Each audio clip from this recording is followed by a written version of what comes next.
신앙 고백하도록 하겠습니다. 같이 신앙 고백합니다. 나는 전능하신 아버지 하나님 천지의 창조주를 믿습니다. 나는 그의 유일하신 아들 우리 주 예수 그리스도를 믿습니다. 그는 성령으로 잉태되어 동정녀 마리아에게서 나시고 본디오 빌라도에게 고난을 받아 십자가에 못 박혀 죽으시고 장사된 지 사흘 만에 죽은 자 가운데서 다시 살아나셨으며 하늘에 오르시어 전능하신 아버지 하나님 우편에 앉아 계시다가 거기로부터 살아있는 자와 죽은 자를 심판하려 오십니다. 나는 성령을 믿으며 거룩한 공교회와 성도의 교제와 죄를 용서받는 것과 몸의 부활과 영생을 믿습니다. 아멘. 이 시간 우리 함께 찬양하겠습니다. 찬송가 615장 그 큰 일을 행하신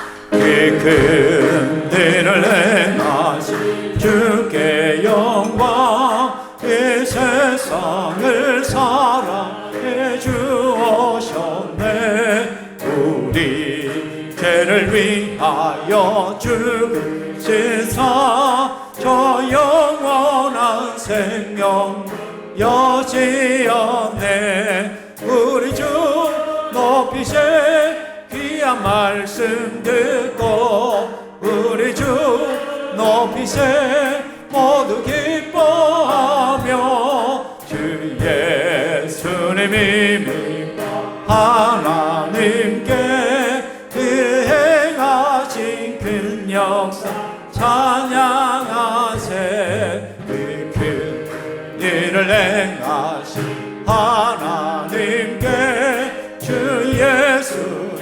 인하여 기뻐하네 주 예수님 우리가 만날 때에 그 기쁨을 어디에 비하리요 우리 주 높이세 귀한 말씀 듣고 우리 주 높이세 모두 기뻐하며 주님이 하나님께 큰 역사 찬양하세. 계속해서 우리 찬양할 때 그 크신 하나님을 의지할 때 그 크신 하나님께서 우리에게 약할 때 힘이 되시고 강함을 되시는 줄 믿습니다. 함께 찬양하겠습니다. 약할 때 강함 되시는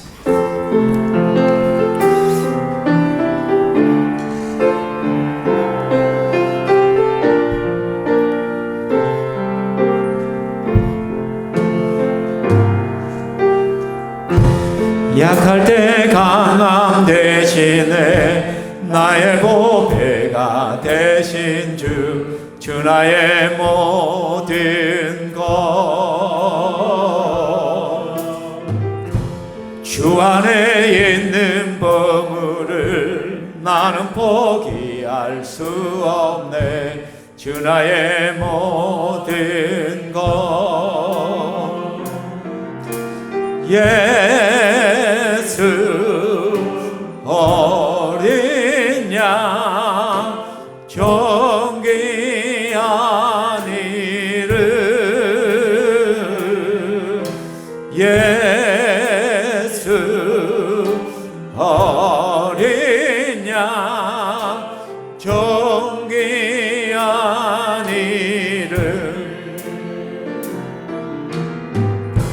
십자가 죄 사하셨네 주님의 이름 찬양해 주 나의 모든 것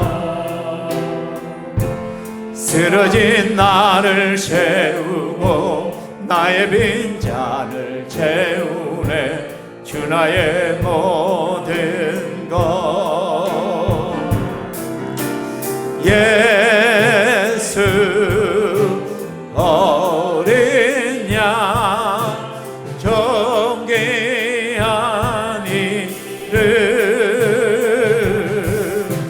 예수 어린 양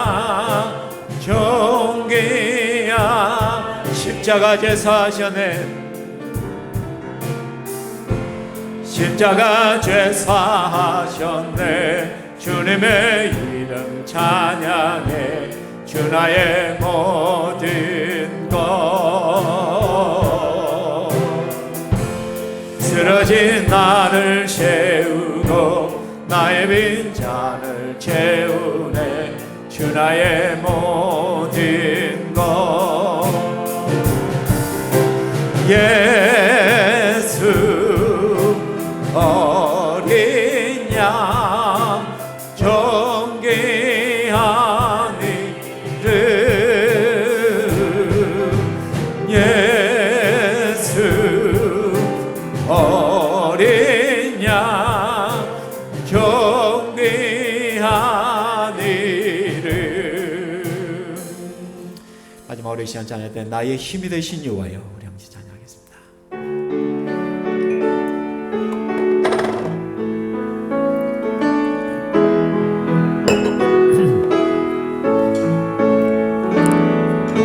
힘이 되신 여호와여,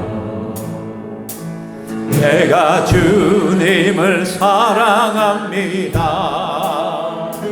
주는 나의 반석이시며 나의 요새시라.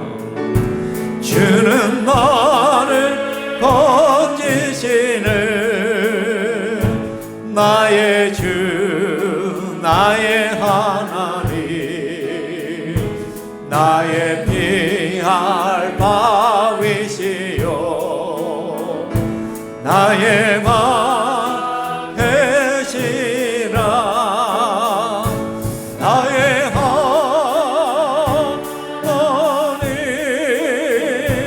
나의 하나님. 구원의 뿌리시요 나의 산성이라. 나의 하나님.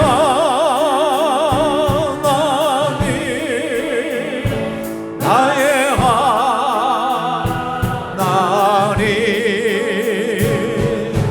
그는 나의 여호와 나의 구세주. 나의 생명이신 생명이신 여호와여, 내가 주님을 찬양합니다. 주는 나의 사랑이시며 나의 의지시라. 주는 나를 이끄시어 주의 길 인도하시며 나의 생의 목자 되시니 내가 따르리라. 나의 하나님.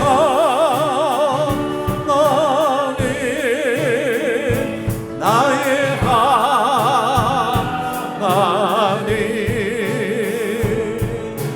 생명의 면류관으로 내게 씌우소서. 나의 하나님. 나의 하나님.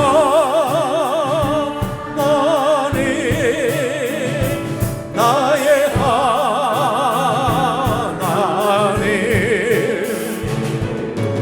그는 나의 여호와 나의 하나님. 나의 하나님. 나의 하나님.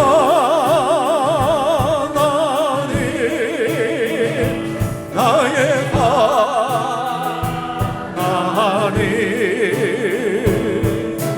이는 나의 여호와 나의 구세주. 함께 일어나셔서 우리 임내성으로 당신은 영광의 왕, 우리 함께 찬양하겠습니다.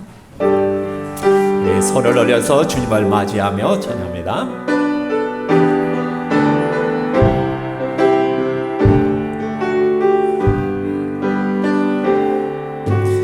당신은 영광의 왕, 당신은 평강의 왕, 당신은 하늘과 땅의 주, 당신은 정의의 아들. 천사가 무릎 꿇고 예배하고 찬송하네. 영원한 생명 말씀, 당신은 예수 그리스도 주. 호산나 다윗의 자손께, 호산나 불러 왕 중의 왕. 높은 하늘의 영광을 예수 주 메시아. 주님은 영광의 왕, 주님은 영광의 왕, 주님은 평강의 왕, 주님은 하늘과 땅의 주, 주님은 정의의 아들. 천사가 무릎 꿇고 예배하고 찬송하네. 영원한 생명 말씀, 주님은 예수 그리스도 주. 호산나, 호산나 다윗의 자손께, 호산나 불러 왕 중의 왕. 높은 하늘의 영광을 예수 주 메시. 높은 하늘의 영광을, 높은 하늘의 영광을 예수 주 메시아네. 자리에 앉으시고요, 우리를 대표해서 유종건 목자님 기도하시겠습니다.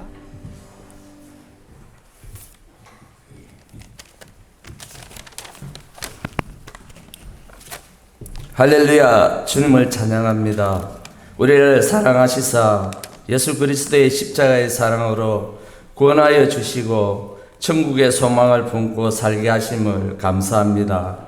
귀하고 복된 주일을 허락해 주셔서 우리 성도들 한자리에 모여 은혜 가운데 예배드리게 하시니 감사드립니다. 이처럼 크고 놀라운 하나님의 은혜가 넘침에도 불구하고 한 주 안에 우리의 삶은 늘 세상 속에서 넘어지고 실패하며 세상 것을 추구하며 제약된 모습으로 살아왔음을 고백합니다. 이 시간 말씀을 통해 다시 한번 결단하게 하시고 죄에 대하여 애통케 하는 기쁜 회개가 일어나게 하옵소서. 성령께서 우리에게 분별력을 더하여 주사 세상의 유혹과 시험에 넘어지는 삶을 벗어나 주님을 따르는 말씀의 길을 걸어갈 수 있게 삶 속에서 늘 동행하여 주옵소서. 사랑하는 신평교회 10개 목장을 기억하여 주옵시고 목장을 통하여 영혼 구원의 역사가 일어나게 하시고 서로 세우고 섬겨가며 목장 가족의 사랑과 은혜가 그 가운데 풍성히 넘쳐나게 하옵소서. 목장마다 섬기는 선교사님 위에도 기도와 물질의 섬김들이 늘 차고 넘치도록 도와주시옵소서.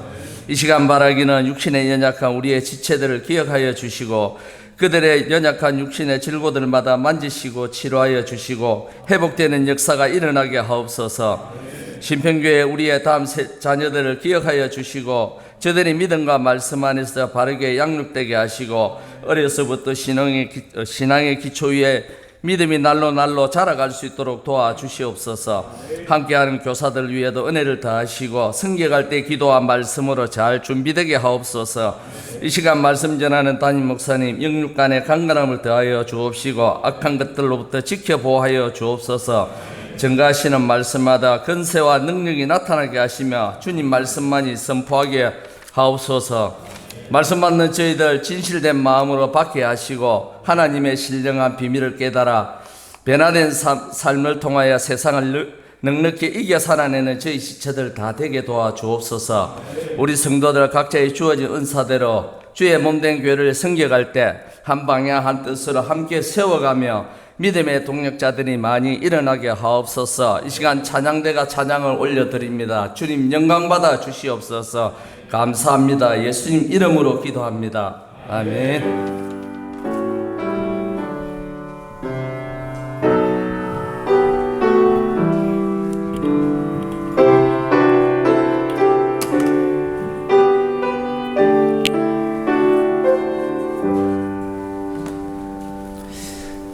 하나님 말씀 봉독해 드리겠습니다. 사사기 3장 12절에서 23절까지 전체 30절까지 하는데 읽기는 23절까지 하겠습니다. 사사기 3장 12절 이스라엘 자손이 또 여호와의 목전에 악을 행하니라. 이스라엘 자손이 여호와의 목전에 악을 행함으로 여호와께서 모압 왕 에글론을 강성하게 하사 그들을 대적하게 하시매 에글론이 암몬과 아말렉 자손들을 모아 가지고 와서 이스라엘을 쳐서 종려나무 성읍을 점령한지라.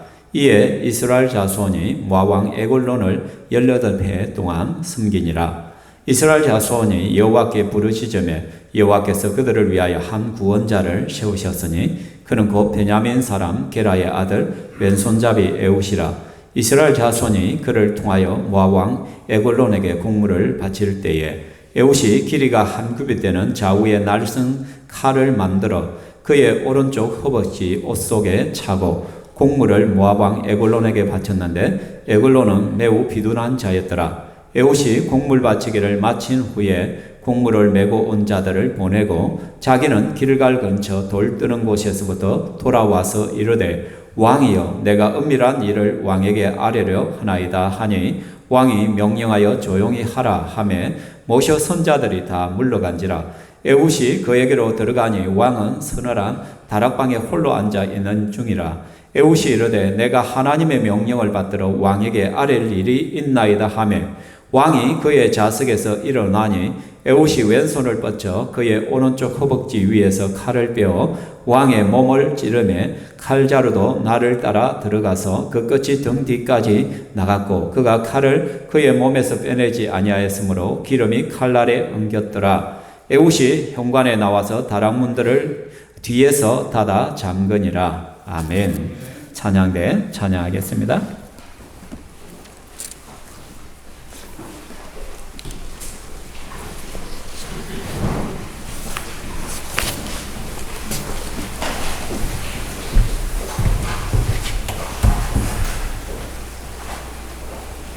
와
예, 하나님께 영광의 박수를 드리겠습니다.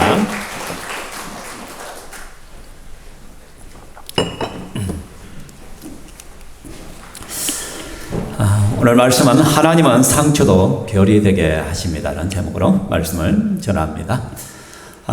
흔히 상처는 별이 된다 이런 격언이 있습니다.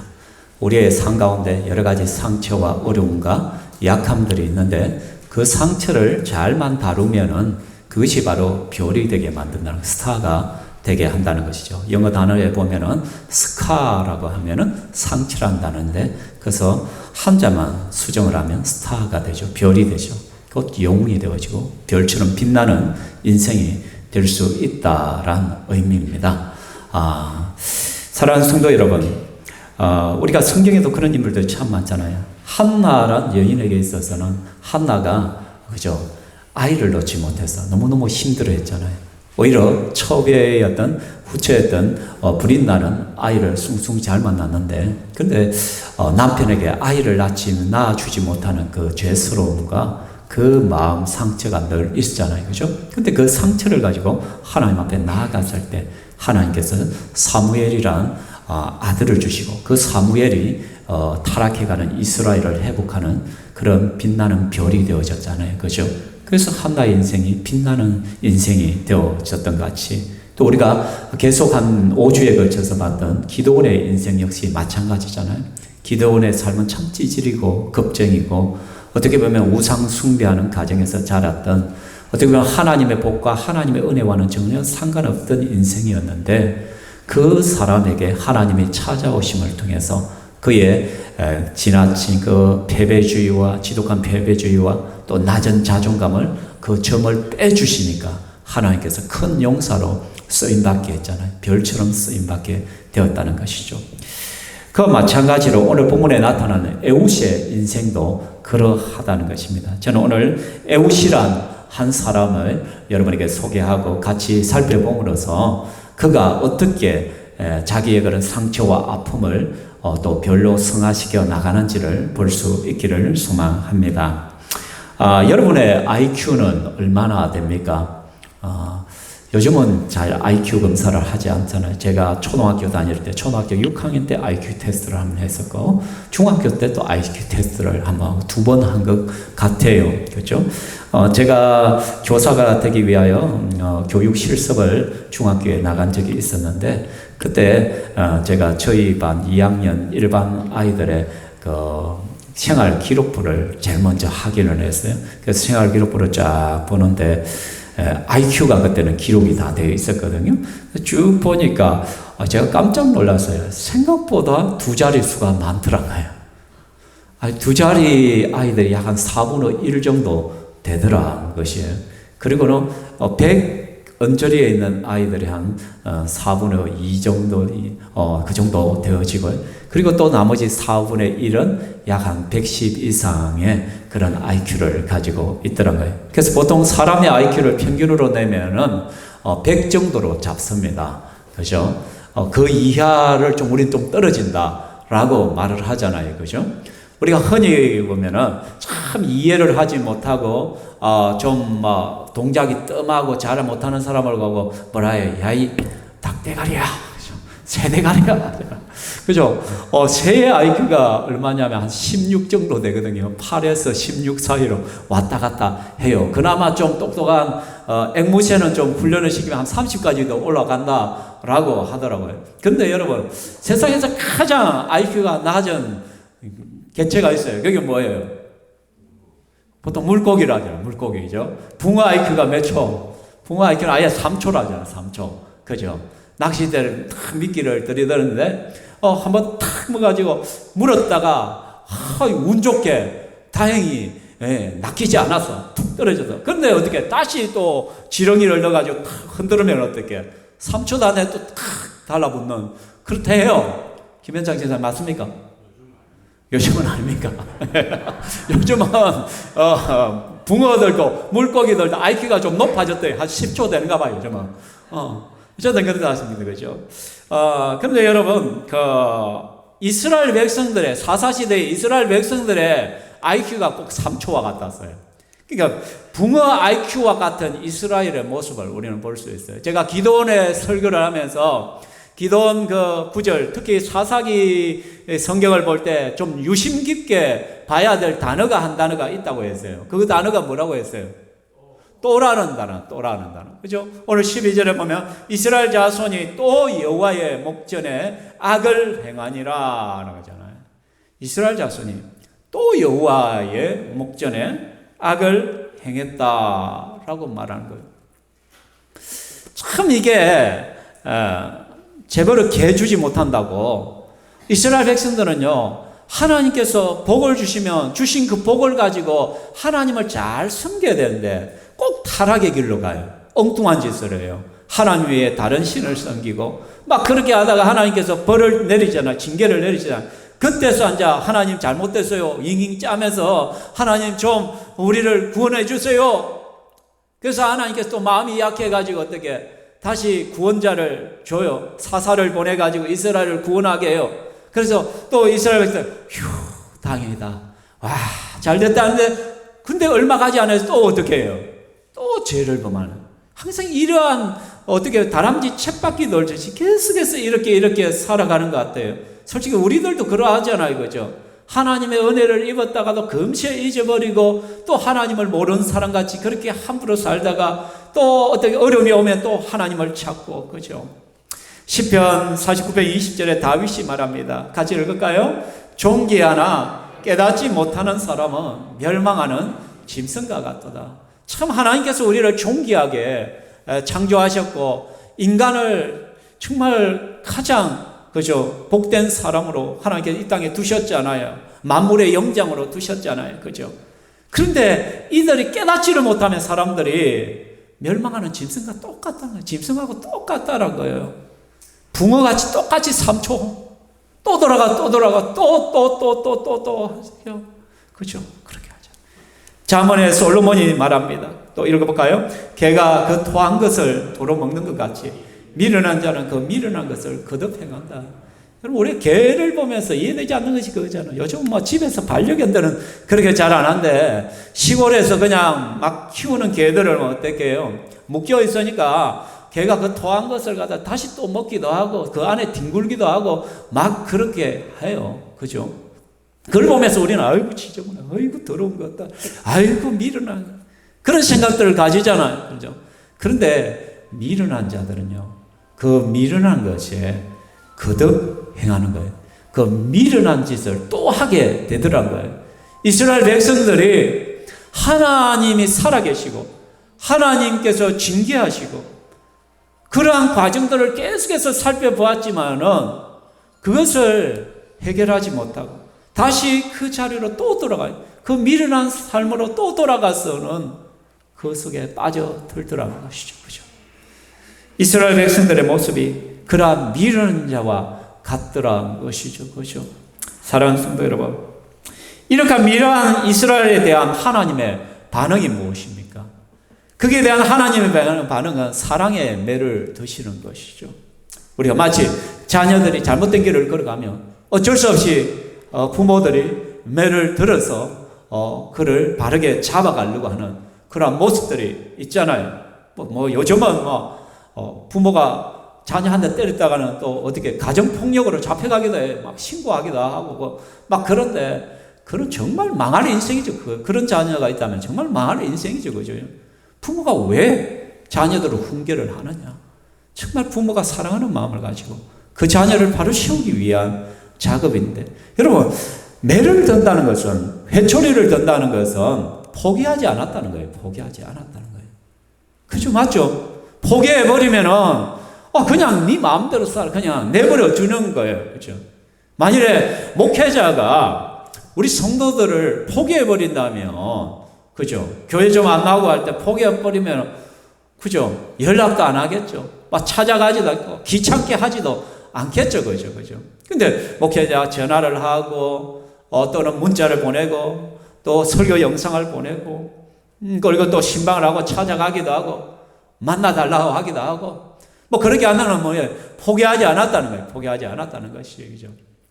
하나님은 이스라엘 백성들이 계속해서 붕어 IQ와 같이 또 범죄를 하고 또 범죄를 하고. 여러분 그 사사기를 보면 복임이란 지명이 나와요. 복임이란 지명이 뭐냐면 울어서 망한 땅이에요. 울어서 망한 땅. 그 이스라엘의 모습을 상징적으로 보여주는 땅 이름이 복임이에요. 복임. 맨날 이스라엘 백성들이 하나님 앞에 우는 거예요. 왜? 하나님 앞에 잘못 살다가 하나님의 징계를 받고 혼이 나가지고는 다른 나라의 억압을 받고 괴롭힘을 당하니까 하나님 앞에 울부짖는 게 하나님 좀 도와달라고 엉엉 우는 거예요. 울면서 기도하는 거예요. 그래서 하나님께서 회복시켜 놓으면 또 그 짓을 하는, 또 우는 거야. 그리고 또 우는 거예요. 그래서 그 땅 이름이 복임이 되는 거예요. 울다가 망한 땅이 되버린 거예요. 그런 명칭이 있다는 것이죠. 근데 하나님께서는 이스라엘 백성들이 엉뚱한 길로 나가고 또 우상을 섬기고 하나님 말씀을 듣지 않고 윤리적으로 타락하고 전혀 하나님 백성같이 살지 않는 그 모습을 보면서 하나님은 어떻게 반응했냐. 12절에 보니까 다시 한번 읽겠습니다. 시작. 이스라엘 자손이 또 여호와의 목전에 악을 행하니라. 이스라엘 자손이 여호와의 목전에 악을 행함으로 여호와께서 모압 왕 에글론을 강성하게 하사 그들을 대적하게 하시며. 여러분 짧은 12절 한 구절에 이스라엘 자손이 여호와의 목전에 악을 행했다는 이 문구가 두 번이나 나와요. 두 번이나. 지금 강조를 하고 있잖아요. 이스라엘 백성들이 여호와의 목전에서 여호와의 눈앞에서 지금 계속 악을 행하는 거예요. 그래서 목전이라 할 때 눈이라는 게 뭐냐면 그 악을 행한다는 게 마치 여러분 권투 선수가 그 권투를 하다 보면 잽을 날리잖아요. 그죠? 오른손이면 스트레이트를 오른손이, 그러니까 스트레이트는 다시 자주 안 내밀잖아요. 왜냐면 이는 결정타기 때문에. 그러니까 왼손으로 잽을 날린단 말이에요. 그죠? 잽을 간결하게 탁탁 치는데 어떻게 아주 빠르게 짧게 치면서 어떻게 해요? 이거는 얼굴이랑 눈티를 치버립니다. 근데 처음에는 이게 별거 아니다 하다가 이 잽을 자꾸 허용하다 보면 어떻게 해요? 눈티가 밤티가 되는가. 그러다가 쓰러지는 거야. 잽도 여러 가지 맞다 보면 뭐냐면 이스라엘 앞에서 하나님 눈앞에 목전에서 이스라엘이 악을 행했다는 거냐. 하나님의 눈티를 가지고 자꾸 잽을 날리는 거예요. 하나님 앞에 거슬리는 행동들을 자꾸 했다는 거예요. 그래서 여호와께서 어떻게 그들을 징계하신 거예요. 징계가 뭐냐? 모압 왕 에글론을 강성하게 해서 그들을 대적하게 했다는 거예요. 하나님께서는 어떤 나라를 강하게도 했다가 약하게도 했다가 하나님의 주권 안에 있죠. 그러니까 하나님께서 이스라엘을 범죄하니까 그 주위 나라인 모압을 갖다가 하나님께서 강성하게 해요. 이들이 강성해지니까 어떻게 그 주위에 이스라엘을 공격하는 거예요. 이스라엘 대적하게 하는 거예요. 그래서 모압 왕이 암몬과 아말렉 자손 연합군을 형성해서는 모압 왕 에글론이 쳐들어와서는 박살을 내버린 거예요. 그리고 18년 동안 식민 통치를 하게 된 거예요. 이스라엘 백성들 18년 동안 식민 통치를 합니다. 여러분 한두 해죠. 좀 보면 학폭 때문에 아이들이 많이 자살을 하잖아요. 그 학폭은 어떻게 중학교 3년, 고등학교 3년, 길어야 3년. 근데 그 괴로움의 순간은 이루 말할 수가 없잖아요. 학교만 가면 날 당하는 것이니까. 얼마나 힘들고 어려우면 아이들이 그렇게 자살을 선택을 하겠어요. 그죠? 그래서 하는 거예요.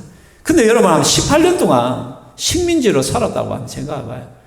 지속적으로 괴롭힘과 농사만 지으면 다 빼앗겨버리고 좋은 건 다 빼앗겨가고 자유가 없는 이런 삶을 산다고요. 얼마나 괴로운 거예요. 그런 거. 그 18년 동안 그 괴로움을 당하니까 비로소 이스라엘 백성들이 정신을 차리는 거예요. 우리가 왜 지금 이 고난을 당하고 고통을 당하냐. 그것은 바로 여호와께 우리가 범죄했기 때문이다. 하나님 앞에 엉뚱한 짓을 하기 때문에 하나님께서 참다가 우리에게 이렇게 징계를 내리십니다. 그래서 그들은 울면서 다시 하나님 앞에 어떻게 부르짖기 시작하는 거예요. 이스라엘 자손이 여호와께 부르짖었다라고 말하는 거예요. 하나님 우리 좀 도와달라고 부르짖다는 거예요. 18년 만에. 좀 빨리 하지. 좀. 아니면 맞기 전에 하지. 우리는 참 어리석인 것 같아요. 꼭 몇 대 두들겨 맞아야 정신을 차리는 것 같아요. 그런데 하나님은요 참 우리에게 인내하시는 분이에요. 우리는 막 화가 나면 바로 화를 내버리고 고함을 지르고 분노를 터뜨려버리고 누군가 내 잘못, 내한테 달라들다가 멱살잡이하고 같이 싸우고 막 갈아 줘버려야 되는데, 데려주고 말로 말듯이 그냥 한 대 걸렸다면 내가 확 갚아버리는데, 하나님은 우리가 좀 엉뚱한 짓을 해도, 우리가 좀 잘못된 길을 걸어가도 하나님께서 계속해서 말씀을 통하여 너 그러면 안 돼, 너 돌아와야 돼, 정신 차려야 돼, 그렇게 살면 너 혼나. 하나님께서 수차례 경고를 하면서 하나님은 인내를 발휘하셔요. 그러다 보니까 우리 예수 믿는 사람들이 간띠가 참 많이 부었어요.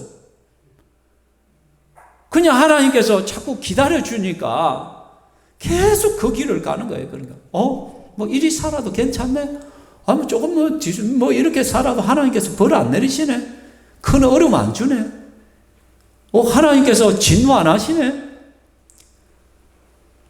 만족하는 거예요. 자족하는 거예요. 괜찮다고 안심을 하는 거예요. 안심을 하는 거예요.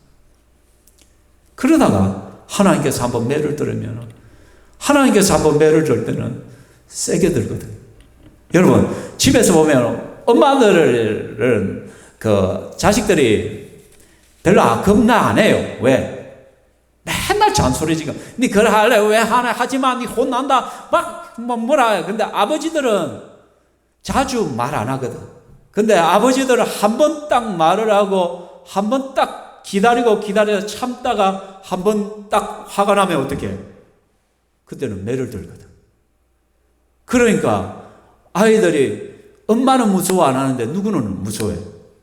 아버지를 무서워하게 된다는 거예요. 하나님이 이래요.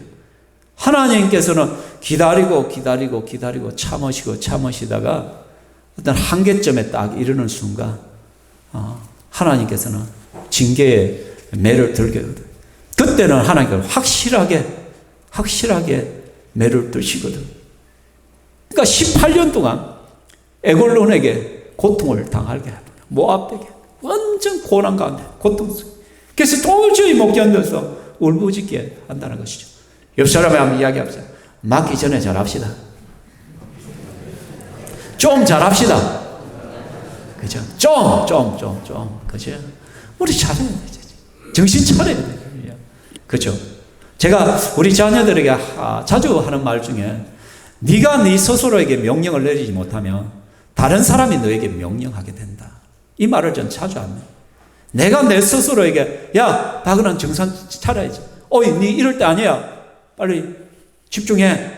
정신 차려야 돼. 게으르면 안 돼. 내가 내 스스로에게 명령을 해가 정신을 똑바로 차리고 바꿔야지. 안 하고 내가 가만히 내 자신을 놔둬버리면 어떡해. 누가 옆에서 엄마가 야단을 해. 뭐 해. 아빠가 뭐 해. 주위의 사람들 너 그러면 되겠나. 근데 그렇게 말을 들으면 기분이 좋아요, 안 좋아요? 기분이 진짜 안 좋아요. 그렇죠? 남이 나한테 명령적으로 무엇을 말하면 기분이 굉장히 상해버려요. 그렇죠? 근데 남이 나에게 명령적으로 말하도록 내버려 두는 그 자신이 어떤 사람이에요? 미련한 놈이에요. 아주 미련한 거예요. 본인 스스로가 내가 이렇게 하면 안 되지. 내가 정신 차려야지. 바로 해야지. 그렇게 해야 된다는 것이죠. 근데 이스라엘 백성들은 정말 어리석어. 18년 동안 고난당하다. 그래도 다행히 18년 만에 여호와께 부르짖으니까 다행이죠. 그렇죠? 그래서 우리 예수 믿는 사람들에게 소망이 있는 것은 좀 비비 쪼고 좀 엉뚱한 짓 하다가도 결국은 하나님을 찾는다는 거예요. 결국은 하나님 앞에 와서 하나님 내 잘못했습니다. 한고 하나님 내 좀 용서해 주시고 좀 도와주세요. 그때 우리 하나님은 못 이긴 척하고 어떻게 여호와께서 그들을 위하여 한 구원자를 세우셨으니 그는 곧 베냐민 사람 게라의 아들 왼손잡이 에웃이라. 여호와께서 그들을 위하여 한 구원자를 세우셨다는 거예요. 사사를 보내주셨다는 거예요. 근데 그 사람은 누구예요? 왼손잡이 에웃이다 라고 말을 하고 있는 거예요. 전에 제가 말했지만 왼손잡이 에웃이라. 솔직히 히브리어 원어상이 번역이 잘못된 거예요. 정확한 번역은 히브리어를 제가 일부러 써나왔습니다. 이시 에테로 이야도 예미노라. 그래서 이테르라는 단어는 다치다는 거예요. 제한되다는 거예요. 그렇죠? 그게 보면은 야들은 손이거든요. 손. 예민호라는 것은 오른쪽에 손이 닫혀 있다는 거예요. 무슨 말? 제한을 받고 있다. 오른손이 닫혀 있고 제한을 받는다는 건 장애인이란 말이에요. 장애인. 그러니까 오른손을 제대로 사용하지 못하는 에웃이라고 이렇게 번역해야 정확한 번역이 되는데 그냥 이는 의역을 한 거예요. 오른손을 잘못 쓰니까 왼손잡이. 근데 이 의미가 완전히 달라져 버렸잖아요. 오른손도 쓰고 왼손잡이가 아니라, 그죠? 우리 신건이가 운동은 왼손으로 하거든. 밥은 오른손으로 먹거든. 맞지? 맞나? 양손 다 쓰잖아. 그죠? 그러니까 왼손잡이는 왼손을 주로 쓰는 의미가 돼버려요. 그런데 실제적으로는 원어상으로는 이런 장애인이었다는 거예요. 아예 오른손이 다친 사람, 오른손에 제한을 받는 사람이었다는 거예요. 그리고 또 에웃은 어떤 사람이냐? 오른손이 장애인 사람이고 베냐민 지파 사람이에요. 이스라엘 12지파 가운데 베냐민은 가장 힘이 약한 지파예요. 자기 스스로가 지파를 제대로 지탱을 하지 못하는 지파예요. 사사기에 보면 여호수아 시대에 땅을 분배를 해줘요. 그러니까 베냐민 지파에다 땅을 분배를 해줘서, 근데 이 베냐민 지파는 스스로 그 땅을 쟁취할 힘이 없어. 그래서 어떻게 유다가 좀 마음이 약해. 야, 내하고 같이 하자. 내하고 같이 하면 내가 너희 땅 찾아줄게. 그래서 유다에 빌붙어서 겨우 땅을 유지하다가 나중에는 그 땅도 제대로 유지 못하고 어떻게 해요? 방랑 생활을 해요. 방랑 생활을 하다가 나중에 저 이스라엘 북단 단까지 이스라엘을 갖다 단하고 다르네. 제가 착각해서 그 유다 옆에 있지만은 계속적으로 힘이 약한 채로 그대로 머무는 거예요. 그러니까 이스라엘 12지파로 생각하면은 이 베냐민 지파는 참 힘이 약한 거예요. 그러니까 만일에 여러분 한번 생각해. 여러분 영화 300 보셨어요? 혹시 한 10년 전에 10몇 년 전에 영화인데 이 근육질의 남자들이 확 나와. 영화 300 마치 영화 300을 보면 기도원의 300용사 같아. 실제 보면 그 스파르타군 300이요 수십만의 군대와 싸워서 이기는 거야. 근데 이게 거의 불가능하면서 버텨놨는데 그 스파르타군이 어떻게 훈련을 시키냐면 그러니까 교육도 보면 스파르타식 훈련이라 교육이라 하잖아. 막 쪼아가지고 막 매를 들어가면서 강하게 막 훈련시키는 스파르타식이라고 하잖아. 그죠? 그 스파르타 주민들은요 아이가 딱 태어나면은요 딱 아이를 딱 들어봐요. 들어보면 야가 튼튼한지 안 튼튼한지 딱 봐요. 야가 조금 약하고 장애로 태어났다. 그럼 다 계곡에 집어 던져버려요. 야는 자격이 없는 거예요. 스파르타 시민이 될 자격이 없는 아이. 그래서 어떻게 다 그냥 신에게 제물로 다 바치면 그 계곡에 던져버리는 거예요. 그래서 힘이 있는 아이들만 키우는 거예요. 그래서 그 아이들을 갖다가 군인으로 단련을 시키니까 스파르타 군대 하면은 굉장히 강한 군대를 만들어내는 것이죠. 그죠? 실제 영화 300에 보면은 적군하고 싸울 때 그 지름길을 갖다가 알려주는 자가 누구냐면 간첩이 누구냐면 그 약한 아이로 해가지고 계곡에 집어 던졌던 애가 그 장애인 한절 온몸에 막 엉망이 그 곱새 장애인이 나중에 적군에게 빌붙어가지고 그 길을 갖다가 다 가르쳐줘. 결국은 망하게 되는 거예요. 이 스파르타가 지게 되거든요. 이 전쟁에서. 그게 그러니까 우리가 생각하는 것은 자 하나님께서 구원자를 주셨다. 그러면 어떤 사람을 원하겠어요, 여러분? 좀 탄탄하고 능력이 있고 또 좋은 가문의 출신. 그래서 이스라엘 백성들이 왕을 달라고 했을 때 이스라엘 백성들이 뽑은 왕, 하나님께서 처음 주신 왕이 사울이었어요. 근데 사울 왕을 딱 모습을 보는 순간 저 사람은 왕감이요. 왜? 이스라엘 백성들이 그런 왕을 원했기 때문에 덩치도 있고 막 앞에서 지휘할 때 폼나는 왕을 그들은 구했거든요. 그러니까 사울 왕은 다른 사람들은 머리부가 하나 더 있었거든. 거인이었다고. 그러니까 평범한 이스라엘 백성들 가운데서는 덩발이 확실하게 컸다라. 오늘 우리 중고등부 공부를 하는 가운데 아이들에게 야 하나님께서 너에게 좀 하나 바꿀 수 있으면 어떤 걸 좀 바꿔줬으면 좋겠어요. 정훈이 막 근육질에 아프리카 사람들 흑인들의 그 근육 등발 막 그런 것들을 탁 했습니다. 신건이도 흑형의 그런 몸들을 가졌으면 좋겠다. 딱 그런 말을 하는. 강함에 대한 우리는 그런 것들 있잖아요. 사울 왕이 딱 그런 사람이거든요. 사울 왕이. 그러니까 이스라엘 왕을 하나님께서 하도 이스라엘 백성들이 왕을 달라 그래 애다 한번 준 것이 사울 왕이. 근데 그 사울 왕은 실패하죠. 그렇죠. 그런 걸 봤다. 그 이스라엘 사람들은 에훗이 딱 등장하는 순간 왜 하필 에훗이야? 왜 장인이야? 왜 베냐민 지파야? 흔히 말해 나사렛에서 무슨 선한 것이 있겠나? 예수님을 대하여 비난했던 사람들이 아마 에훗을 보면서 베냐민 지파에서 무슨 선한 것이 나온다고 막 이런 반응이었을 거예요. 사는 성도들, 근데 우리는요 가만히 생각하면 다 장애인이에요. 지금 에훗은 신체적인 장애를 가지고 있지만 우리는 정신적이고 영적이고 저 장애인이에요. 제 손가락이 잘 안 펴지거든. 손가락이 붙어버리거든.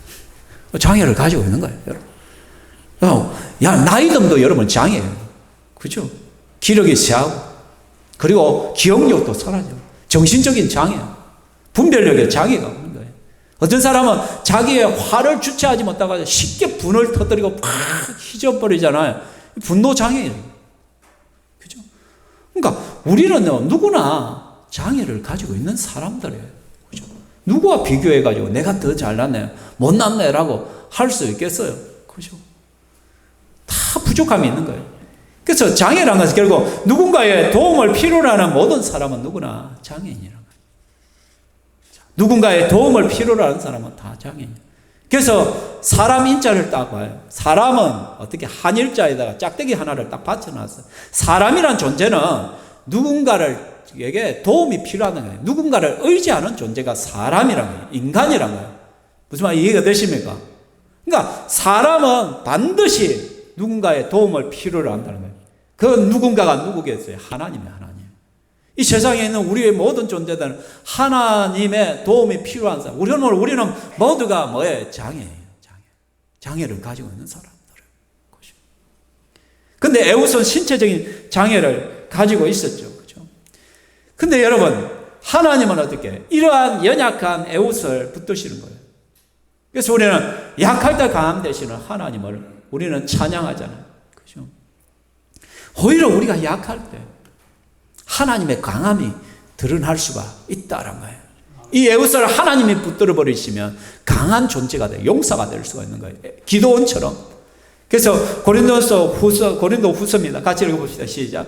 우리가 이 보배를 질그릇에 가졌으니 이는 심히 큰 능력을 하나님께 있고 우리에게 있지 아니함을 알게 하려 함이라. 우리가 이 보배를 질그릇에, 여러분 질그릇에 담긴 보배를 한번 생각해 봐요. 질그릇은 흙으로 만드는 그 별로 가치에 없는 흙 그릇이잖아요. 흙 그릇이죠. 근데 거기에 여러분 뭐가 담겼냐가 중요한 거예요.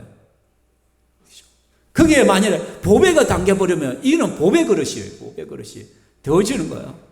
우리는 질그릇이에요. 참 부족하고 장애가 있고 연약하고 약한 존재란 거예요. 근데 내 안에 뭐가 담겨냐? 여러분 아무리 좁고 금빛 나는 금그릇이라도 거기에다가 개밥이 주어졌어. 그러면 그건 뭐냐? 개밥통이야. 개밥통.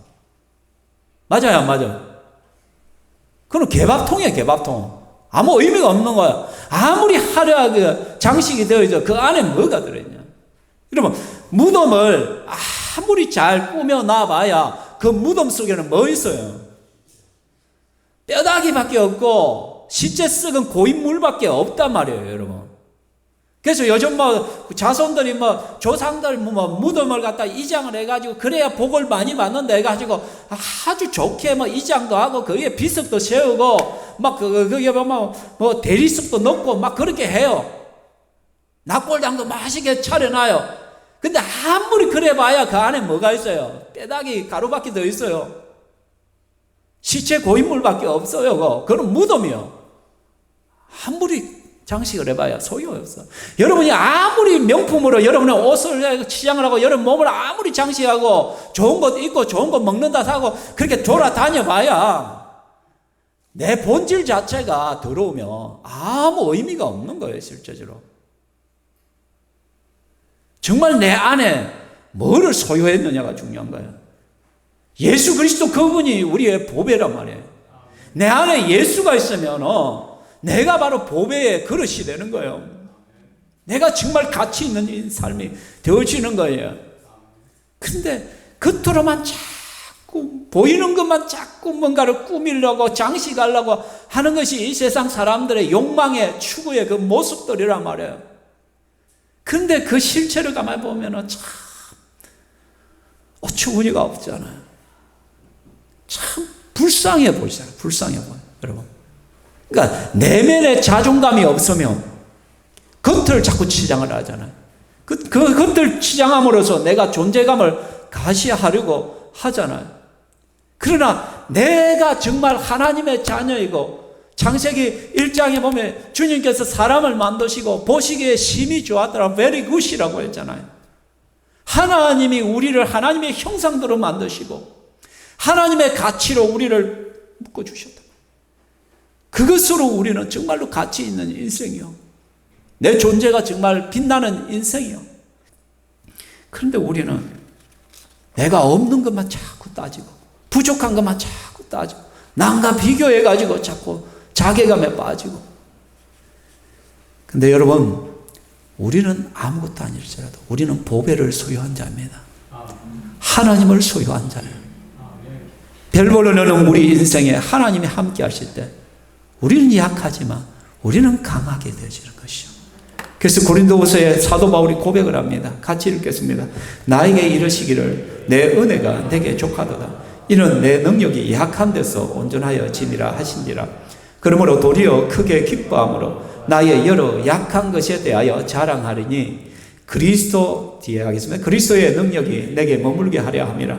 그러므로 내가 그리스도를 위하여 약한 것들과 능력과 궁핍과 박해와 공고를 기뻐하는, 이는 내가 약한 그때에 강함이라. 한번 생각해. 바울이, 사도 바울이, 그렇죠? 사도 바울은 그 당시에 최고의 엘리트였잖아요. 가장 좋은 학문을 배웠고 가장 좋은 집안에서 자라서 최고의 유망주였던 그가 예수를 만나고 그 모든 좋던 걸 다 내려놨잖아요. 자기는 그걸 다 배설물로 여긴다, 똥으로 여긴다. 이것이 내 인생에 별 가치가 없다. 오직 나는 예수 그리스도 안에서 발견되기를 원한다. 나는 예수를 믿기 전에는 랍비라 칭함을 받고, 내가 예수를 믿기 전에는 유대인들에게서 가장 촉망받는 차세대 지도자였고, 내가 예수를 만나기 전에는 부자였고, 누구라도 나를 존경하고 나를 떠받쳐주는 그런 인생이었는데, 근데 사도 바울이 예수님을 만나보고는 그는 뭐라고 고백해요? 나는 이 모든 것을 배설물로 여긴다. 나에게 유익되던 모든 것을 나는 다 버린다. 왜? 나는 그리스도 안에서 발견되어지기를 원한다. 나는 나를 이야기해주는 그 주위에 있는 수많은 스펙으로서 내가 누군가에 인정받기를 원하지 않는다. 나는 그리스도 안에서, 예수 안에서만 발견되어지거든. 예수 안에서 내가 의미가 있는 것이다. 나는 그래서 사도 바울은 내가 하나님의 사도인 예수 그리스도의 사도란 것을 너무나도 자랑스럽게 여겼단 말이에요. 그래서 어디를 가나 나는 하나님이 택정하시고 나를 불러주신 그리스도의 사도다. 나는 하나님의 사도다. 이거 하나만 되었다는 거예요. 이거 하나면. 사랑하는 성도 여러분, 내가 하나님의 자녀라는 그거 하나만큼 가치 있는 것이 어디 있어요? 내가 하나님의 백성이다. 그거 하나만으로도 우리는요, 뛸 듯이 기쁘고 행복한 자가 되어야 된다는 거예요. 그렇죠? 바울죠. 내가 예수 안에서 내가 어떤 사람이냐, 어떤 존재인가, 이것을 여러분 속 붙드시길 바랍니다. 내가 약한 그때에 강하다. 왜? 내가 약할 때 하나님이 나를 도와주시는 거예요. 붙들어 주신 거예요. 그렇죠? 그래서 하나님이 함께 하실 때 우리의 상처는 별이 되는 거예요. 그래서 에웃은 그 장애 때문에 이제 에골론에게, 모압 왕에게 곡물을 갖다 바칩니다. 곡물을 갖다 책임자로 따라갑니다. 근데 오른손을 사용하지 못하는 장애인이에요. 그러니까 어떻게 모압 군인이 경계심을 완전히 풀어버리는 거예요. 이게, 아이고 저 장애인이 뭐 하겠노? 수색이나 제대로 몸수색을 왕을 만나면 몸수색 다 해야 되는데 어떻게 대충 하고 나와. 그런데 에우스는 어떻게 오른쪽 허벅지에다 칼을 갖다가 딱 찼어요. 그러면 오른쪽 허벅지에 칼을 찬 거예요. 근데 오른손잡이가 아니잖아. 오른손을 못 쓰잖아. 그러니까 오른손으로 칼을 뽑을 수 있어. 여기 당연히 이 사람들은 오른손을 못 쓰니까 오른쪽 허벅지 쪽을 살피겠어, 안 살피겠어? 안 살피는 거야. 왜? 칼은 그 옆에 차게 되어 있기 때문에. 그죠? 그러니까 왼쪽만 살폈을 거야. 오른손을 못 쓰는 장애이니까. 경계심을 풀어버리고 몸수색도 대충 하게 되어져. 그런데 오른쪽 허벅지에 칼을 차고 있는 거예요. 그리고는 왕과 독대가 가능한 거예요. 왕이요, 하나님께서 당신에게 하실 말씀이 있다고 하는 거예요. 그 당시에는 신에 대한 두려움들이 있기 때문에 비록 모압 왕이지만 하나님이란 신이 자기에게 할 말이 있다라고 했기 때문에 허용을 한 거예요. 그런데 조용히 이는 왕에게 이야기해야 된다니까. 주위를 다 물러버려. 왜? 자기는 왕이에요. 양손 다 쓰는 거예요. 근데 장애인이에요, 장애인. 장애인이 자기한테 어떻게 해봐. 뭐 하겠어, 뭐 하겠어.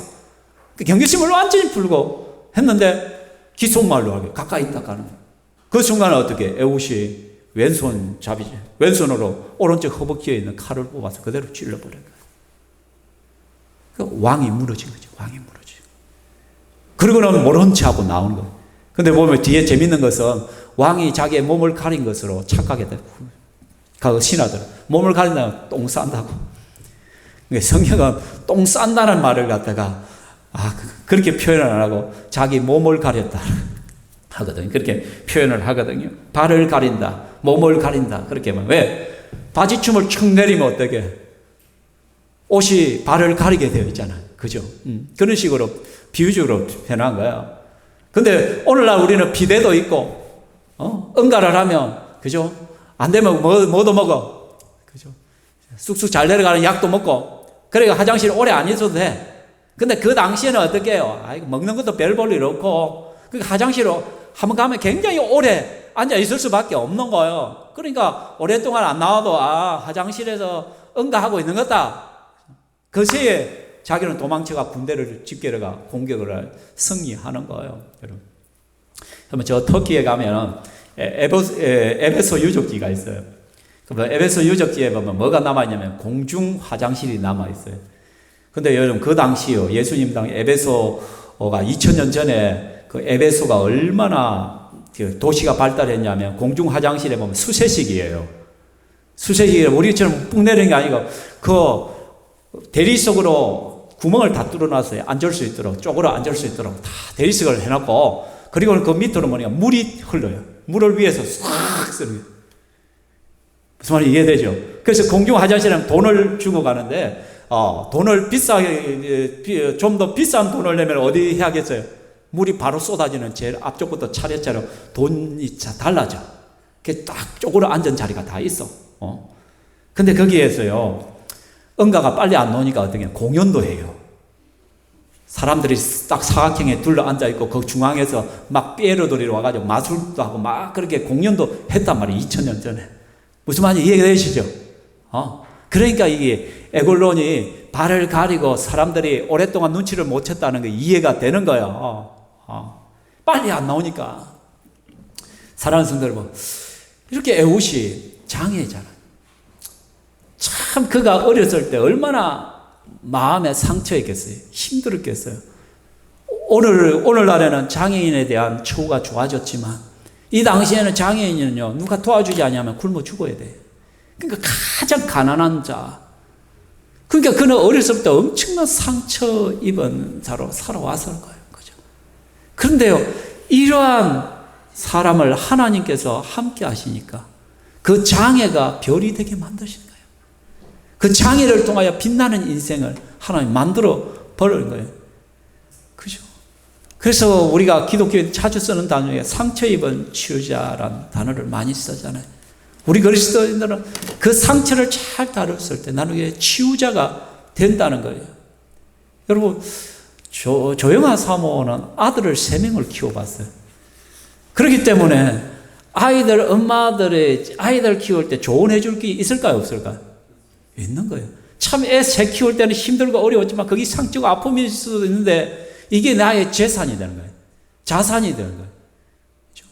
누군가가 여러분이 큰 아픔을 겪었던 사람들은 누군가에게 말 한마디로 충분히 위로를 할 수 있어요. 그 경험을 나누고 아픔. 그러니까 상처를 잘 해결하고 나면 치유자로서 쓰임을 받게 된다라는 것이죠. 그래서 이런 책도 있어요. 십자가를 만나면 상처도 별이 된다. 이 박샤론이란 우리나라 미스 코리아 진은 아니고 선이었던 것 같아. 제가 이분을 직접 봐서 제가 한 10몇 년 전에 한 5년 전에 휴가 가다가 그때 휴가 부교육제 때 부목사 때 휴가를 그때 10일을 줬거든요. 그래서 반드시 다른 교회 주일 예배를 참석하고 리포트를 작성해. 근데 제가 인천 은혜교회에 갔더니 거기에 마침 다 광고 시간에 뭐랍니까? 담임 목사님의 딸 박샤론 양이 미스 코리아 선에 당첨되었습니다. 당첨돼 그 광고가 떡 나고 진짜 와가 찬양을 또 하더라, 특송을 하더라고요. 그죠? 근데 이 박샤론이라는 사람이 어릴 때는 막 키만 멀 때가 지금 빼빼인 거예요. 그래서 그 때문에 엄청나게 놀림을 받고 막 그래가지고 거기에 대한 상처들이 굉장히 많이 있어요. 그런데 그가 크면서 하나님 앞에서 자존감이 세워지고 막 그렇게 하면서 미스 코리아 대회도 나가보게 되어지고 거기에서 선에 발탁이 되어지고 그러면서 그의 인생에 역전이 일어난 그거를 아마 책으로 썼던 것 같아요. 이 사람은 십자가를 만나면 상처도 별이 된다라고 그런 말을 하고 있는 거죠. 사랑하는 성도, 우리의 인생에 참 어렵고 힘들고 상처나는 것들이 많죠. 여러분, 십자가를 만나고 예수를 만나면 여러분의 인생도 빛나는 별의 인생이 될 수가 있습니다. 그렇죠? 마지막으로 제가 선교사님 이야기 하나를 미국에 어떤 한 선교 후보생이에요. 젊은 분이 아프리카 선교를 가고 싶었어요. 그래서 그가 선교단체에 시험을 쳤는데 다행히 합격을 했어요. 너무 기뻐가지고 그가 뛰어나가다가 교통사고를 당해버린 거예요. 그러니까 다리가 한쪽이 부러져 버린 거예요. 그 당시에 뭐 다리가 부러지면 절단할 수밖에 없는 상황. 그러니까 다리를 절단하게 되어지고 결국은 의족을 하게 되어진 거예요. 그러니까 이 사람이 굉장히 낙심을 하는 거예요. 하나님, 내가 아프리카 선교사로 나가고자 작정을 하고 이렇게 했는데 하나님, 내가 이 한쪽 다리가 없이 그러니까 내가 선교를 어떻게 나가냐고 절망을 하고 있는데 다행히 그 선교단체에서 아프리카 선교사로 이제 파송을 하겠다는 거예요. 그 중에 혹시나 싶어 그 아기가 또 한 가봤대. 근데 그 장애에도 불구하고 그 선교단체에서 아프리카 선교사를 보내주겠다는 거예요. 그리고 그 사람이 가서 아프리카 가서 선교를 하는데 그가 선교했던 곳이 뭐냐면 식인종들이 있는 곳에서 선교를 한 거야. 그러다가 잡혔죠. 그 식인종들이 이제 이 선교사를 잡아놓고 이제 어떻게 잡아먹기 위해서 축제를 삥 둘러냐 춤을 추고 축제를 막 하는 거예요. 이제 죽었다 싶은 거지, 그죠? 근데 그때 이 선교사님이 어떻게 자기의 한쪽 다리를 뚝 떼버려요. 그리고 그걸 주는 거예요. 이 식인종들이 굉장히 놀라버린 거예요. 아니, 다리를 떼가지고 주는 거야. 그래서 그들이 다리를 떼가지고 고한 거야. 그리고는 입으로 딱 뜯어서 무슨 맛이 나왔을까? 고무 맛이 나요, 고무. 그 당시 뭐 의족은 고무로 만들었기 때문에 나무에다가 고무를 갖다 둘러가니까 고무 맛밖에 안 나. 그 순간이 식인종들이 미개하니까 어떻게 전부 다 엎드리면 신이라는 거예요. 신이 우리에게 강림했다고, 신이 강림했다고 다 엎드린 거예요. 그리고 풀어주는 거예요. 그때 이 선교사님이 어떻게 자기는 신이 아니고 하나님 말씀을 전한다. 그리고는 하나님 말씀을 전하니까 어떻게 다 받아들이는 거예요. 그래서 이 부족이 예수를 믿게 되더라고요. 선교 역사에 굉장히 아이러니한 사건이 한번 일어났다는 것이죠. 그렇죠?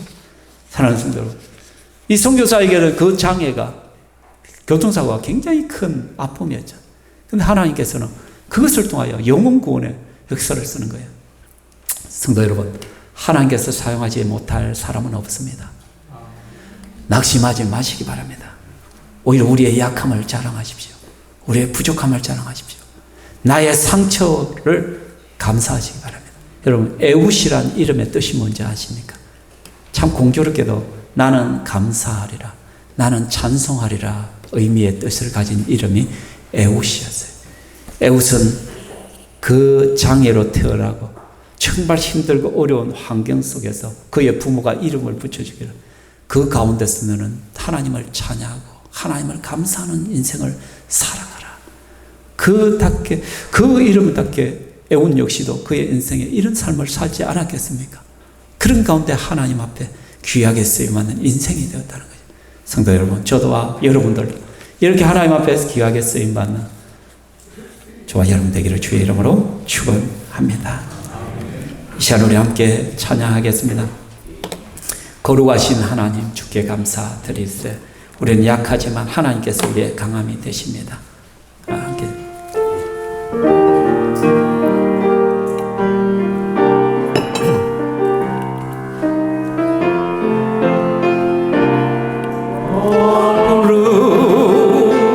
거룩하신 하나님, 주께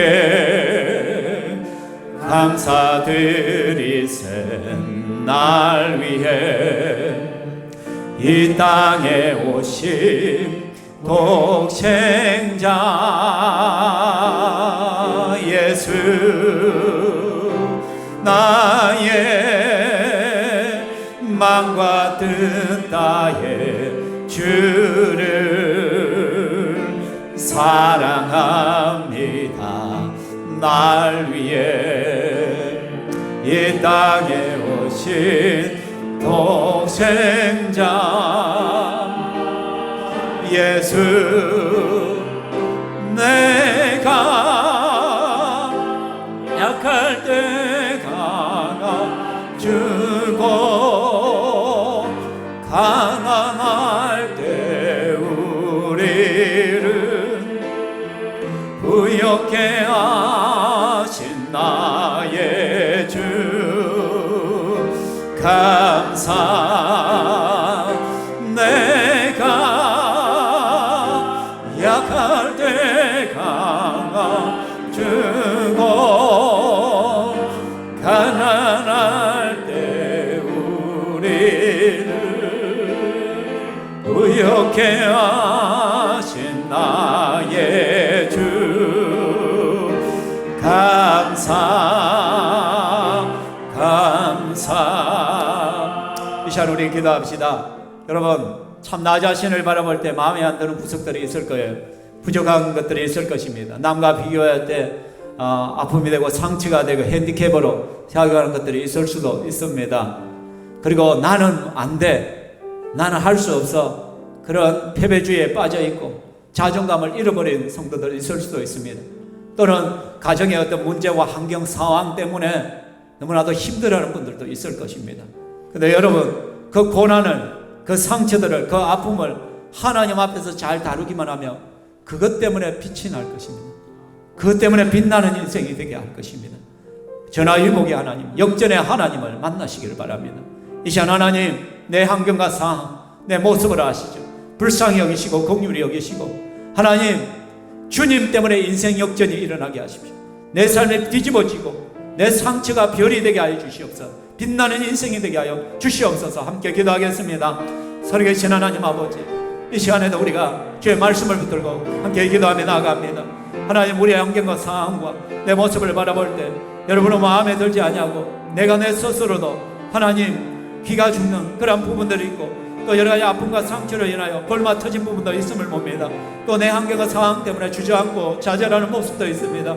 하나님, 그렇지만 내가 하나님을 믿고 내 안에 예수 그리스도가 있고 우리 주 여호와께서 함께 하실 때 나의 약함이 강함으로 변화될 줄 압니다. 하나님께서 나의 상처를 어루만지시고 변화시켜 주시어서 나에게 별이 되게 하시고 빛나는 인생으로 만들어 주실 것을 믿습니다. 성령 하나님께서 역사하여 주시옵소서. 이 시간 우리 사랑하는 성도들 한 사람 한 사람을 찾아가시고 붙드시고 하나님께서 이끌어 주시기만을 원합니다. 회복시켜 주시옵소서. 주여 이렇게 세워 주시옵소서. 성령 하나님, 저들을 통하여 하나님께서 일하시고 저들의 삶을 통하여 하나님의 영광이 나타나며 저들의 인생이 그리스도 안에서 빛나는 인생, 별의 인생이 되어질 수 있도록 아버지 하나님이여 도와주시옵소서. 네, 하나님이여 그 속에 역사하여 주시옵소서. 하나님 아버지, 이 시간 우리가 우리 자신을 말씀 앞에 세우며 우리 자신을 바라봅니다.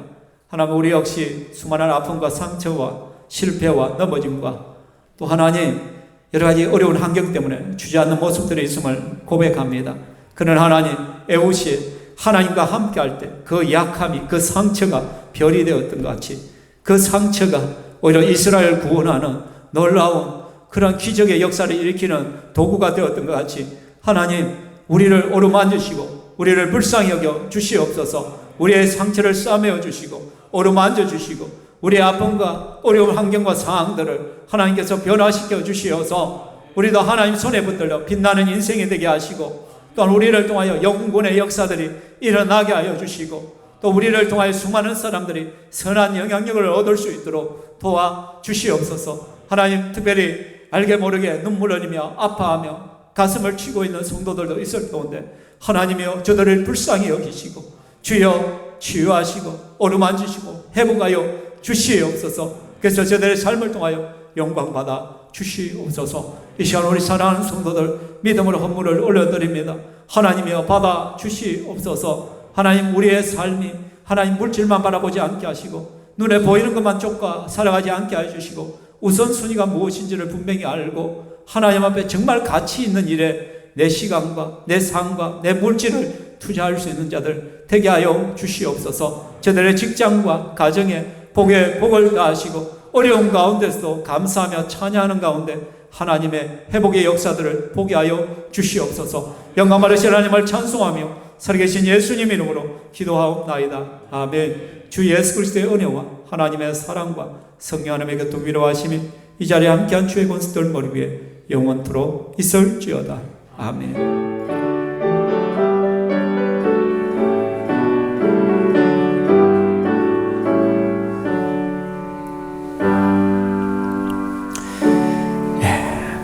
하나님께 영광의 박수 올려드리겠습니다. 다